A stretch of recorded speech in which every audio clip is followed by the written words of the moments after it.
जब हम बैंक में अकाउंट ओपन कराते हैं तो हमसे पूरी डिटेल्स ली जाती है। इसके साथ ही हमसे एक और जानकारी ली जाती है जो होती है नॉमिनेशन की जानकारी। तो आखिर ये नॉमिनी होता क्या है? जब हम अकाउंट का फॉर्म भरते हैं तो फॉर्म में बैंक अकाउंट नॉमिनेशन का भी कॉलम होता है। तो क्या ये कोई जरूरी जानकारी होती है या फिर हम इसको स्किप भी कर सकते हैं? अक्सर लोग इस बारे में नहीं जानते हैं। सो गाइस, मैं हूं ईशान और आज के इस वीडियो में हम बात करने वाले हैं कि नॉमिनी क्या होता है, कब और क्यों बनाया जाता है। तो चलिए शुरू करते हैं।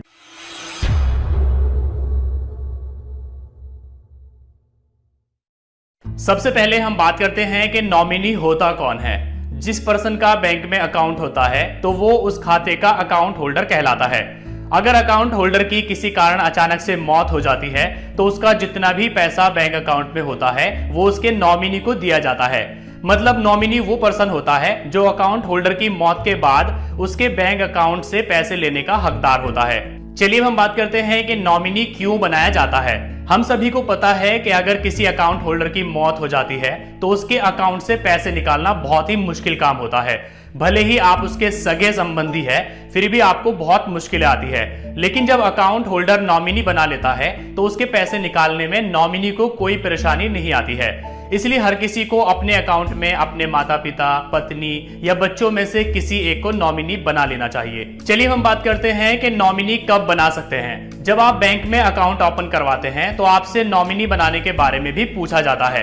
अकाउंट फॉर्म में नॉमिनेशन का भी एक कॉलम होता है जिसमें आपको नॉमिनी की डिटेल्स भरनी होती है, जैसे कि नॉमिनी का नेम, उसका एड्रेस, उसकी डेट ऑफ बर्थ, उसकी एज और अकाउंट होल्डर से उसका क्या रिलेशन है। अकाउंट होल्डर नॉमिनी किसी को भी बना सकता है। इसमें माता पिता, पत्नी, बच्चे और दोस्त वगैरह भी शामिल हो सकते हैं। अगर आपने अकाउंट ओपन करते समय किसी को नॉमिनी नहीं बनाया है तो आप बाद में भी किसी को नॉमिनी बना सकते हैं। इसके लिए आपको बैंक जाना होगा और नॉमिनेशन फॉर्म भर करके उसको जमा करना होगा। इस तरह से आप बाद में भी नॉमिनी बना सकते हैं। अब बात आती है कि अगर आपने ऑलरेडी नॉमिनी बनाया हुआ है तो आप उसको चेंज कैसे कर सकते हैं। कभी कभी ऐसी सिचुएशन आती है कि आपने अकाउंट ओपन करते समय किसी को नॉमिनी बना दिया और अब उसकी डेथ हो गई है या फिर आपका उससे कोई झगड़ा हो गया है और अब आप उसको नॉमिनी नहीं बनाना चाहते हैं तो आप उसको चेंज भी कर सकते हैं। अकाउंट में अगर आपने किसी को नॉमिनी बनाया हुआ है तो उसको चेंज करने के दो तरीके हैं।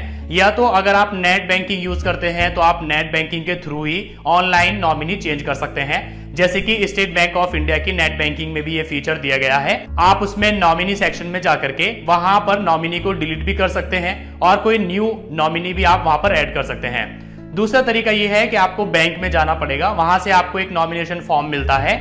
आपको उस फॉर्म में जिसको नया नॉमिनी बनाना है उसकी सारी डिटेल फिल करके जमा करनी होती है, जिससे जो पहला नॉमिनी होता है उसको डिलीट करके आपने जो न्यू नॉमिनी की जानकारी दी है उसको वहां पर ऐड कर दिया जाता है। सो गाइस, आज की इस वीडियो में आपने जाना कि नॉमिनी क्या होता है, कब और क्यों बनाया जाता है। अगर आपने अकाउंट ओपन करवाया हुआ है और उसमें कोई नॉमिनी नहीं है तो आपको नॉमिनी जरूर बना लेना चाहिए, क्योंकि अगर आपके अकाउंट में नॉमिनी नहीं होता है तो आपकी डेथ के बाद उस अकाउंट से पैसे निकालना आपकी फैमिली के लिए बहुत ही मुश्किल हो जाता है। अगर आपको वीडियो पसंद आया है तो उसको लाइक करिए, अपने फ्रेंड्स के साथ शेयर करिए और अगर आपके मन में कोई क्वेश्चन है तो आप नीचे कमेंट करके पूछ सकते हैं।